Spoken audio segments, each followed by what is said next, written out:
10% মানুষ নাই, বরাবরই ছিল, আগামীতেও থাকবে। মীর মদন মোহনলালরা যেমন ছিল তেমনি অমিত চাঁদ জগৎ শেঠরাও ছিল।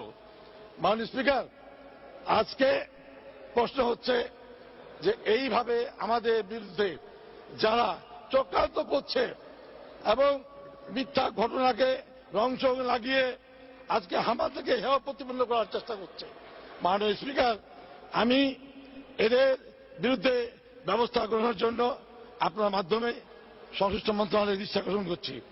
মাননীয় স্পিকার, আমাকে বলা হয় হিন্দু বিদেশি, আমার গানম্যান হিন্দু, আমার ড্রাইভার দুজনই হিন্দু, আমার বাড়িতে যে কেয়ারটেকার আছে সেও হিন্দু।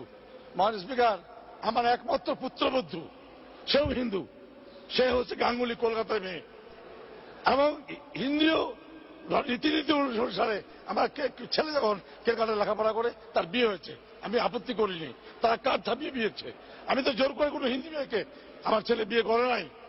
কাজেই আমার বিরুদ্ধে অপপ্রচার কেন? মাননীয় স্পিকার, আজকে আমার ছেলে শালার বিয়ে হচ্ছে, আমার ছেলে বর্তমানে কলকাতায়, সে অনুষ্ঠানে পারিবারিক অনুষ্ঠানে অংশগ্রহণ করছে, আমার বিয়ে আসতেছে যাচ্ছে, সে হিন্দু, আমি মুসলমান, আমার বৌমা ইন্ডিয়া গেলে পূজা করে এখানে আসলে এসে নামাজ পড়ে, এটা তো আমার অপরাধ না।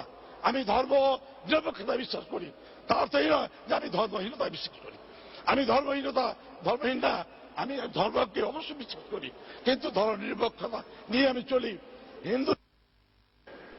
1 মিনিট মাননীয় সদস্য, আপনার সময় শেষ হয়েছে, 1 মিনিটে শেষ করবেন। মাননীয় স্পিকার, আজকে এই কারণেই মহান মুক্তিযুদ্ধের সময় ওখানকার একজন রাজাকার রফিক চেয়ারম্যান গুলি করে মেরেছিল আমাদের কিছু লোককে, এবং আমাদের 3 জন মুক্তিযোদ্ধাকে ধরে নিয়ে গেছিল।